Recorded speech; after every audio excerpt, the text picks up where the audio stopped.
Our long Aaron Rodgers drama is now over. Can I compliment the show? Sure.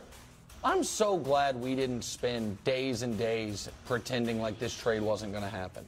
We could have. We could have talked there. We could have been like, oh, is it going to fall through? It was never going to fall through. It was always going to happen. I thought I'm glad it might fall we did through, that. to be 100% honest with Well, you. I'm On glad. my podcast I was doing it. There he is, the first look at Aaron Rodgers in a Jet uniform on the left. The Jets end up getting Aaron Rodgers in a 5th-round pick. Hey, congratulations, Jets. They also moved down 2 spots in the 1st round. Packers get to move up and a 2nd-round pick. And another. So the trade compensation is the simplest way to look at it is this: the Packers are moving up 2 spots in the 1st round this year. Yep. They are getting the number 42 pick this year, and they are getting next year a 2nd-round pick that becomes a 1st-round pick if Rodgers plays 65% of the snaps, which is a very low threshold and not performance-based. So it means if Rodgers is healthy, you're going to end up moving up 2 spots in the 1st round this year, get the number 42 pick and a 1st-rounder. I got to tell you, I think it's a pretty damn good haul for the Packers. I think that's about as good as the Packers possibly could have done.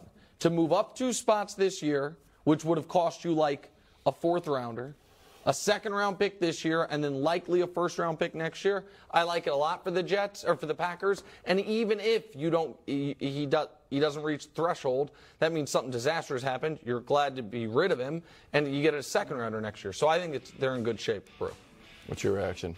Yeah, the pick is. I think the question now is which Rodgers is going to show up in New York. And that's how good. Look, your Patriots are the worst team in the division. Oh, well, we've beaten the Jets 15 times. So. Yeah, all right. Good luck with that this year, though. I'm afraid Aaron Rodgers. Buffalo.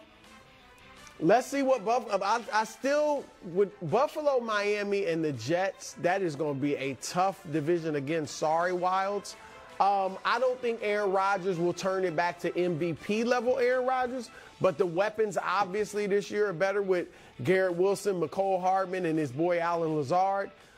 He doesn't have to be MVP level Rodgers, but if he's very good Rodgers, he can probably get them into the playoffs. So he said he's curious what Rodgers shows up. I'm curious when Rodgers shows up.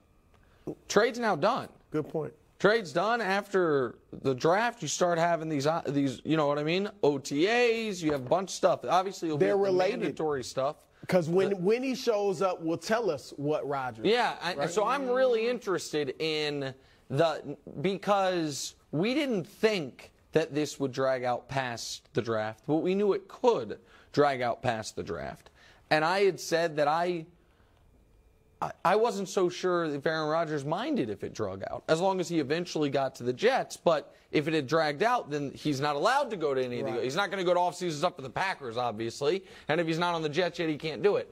I would, if I'm a Jets fan, I would be, right now, this moment, I understand, is a day of celebration. You have not had a legitimate top-flight quarterback since Joe Namath.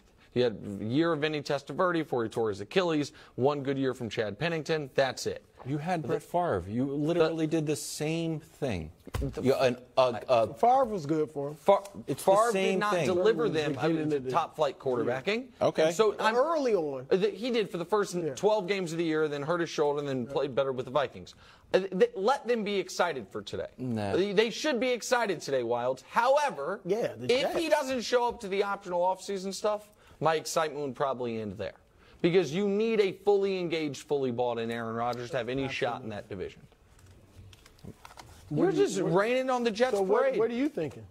I think the Jets are going to be fine. I think they're going to be total. I think they're going to be total. It's in the great. It's not going to be Brady to the Bucks-esque. Yeah, maybe 7 wins. I agree with you there. That is the big time.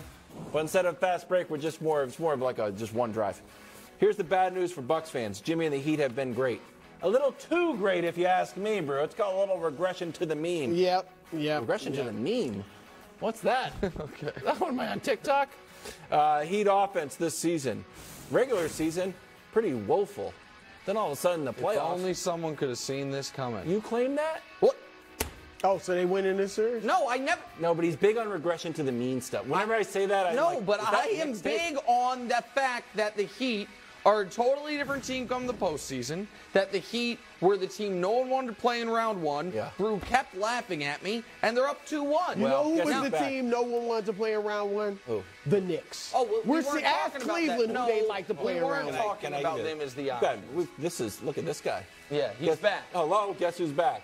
So the question that we had in the meeting was, Wilds, are you panicked about your team? You brought a live reindeer to the show and everything. And so, yeah, to be honest with you, I was. Until I saw Giannis looking great. Now I'm no longer panicked. Free throws? Well, what do you want him to do? Look like Zion? Doing 360 dunks and then not play? I had more confidence in the Bucks than you did. That's just not true. You were panicked. I wasn't panicked. Well, yeah, down 2-1 with no Giannis, sure. Well, Giannis, look, I'm not surprised he's playing tonight. I thought it was I'm not a doctor. I wasn't in the training sessions with him. Thanks. But I thought he may have been able to play game 3. And they're like, look, we're 1-1. Let's give him a few more days rest. Make sure he's ready if we really need him in game 4.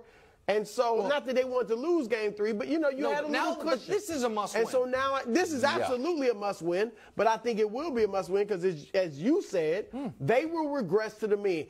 50% shooting from 3? Well, Jimmy Jimmy Butler's shooting 67% from 3. Right. He's a 32% career 3-point So shooter. here's the thing for Miami. Miami's now down too many bodies for it to matter.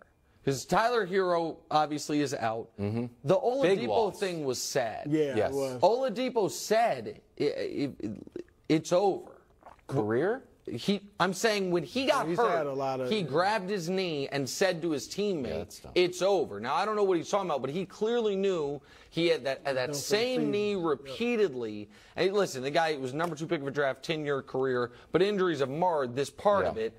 Lowry's there, but not playing well. Now you're seeing a slight Duncan Robinson renaissance for the first time in a couple years, but I don't think they have enough bodies in order for. However, that assumes, Brew, that Giannis is going to be close to fully operational.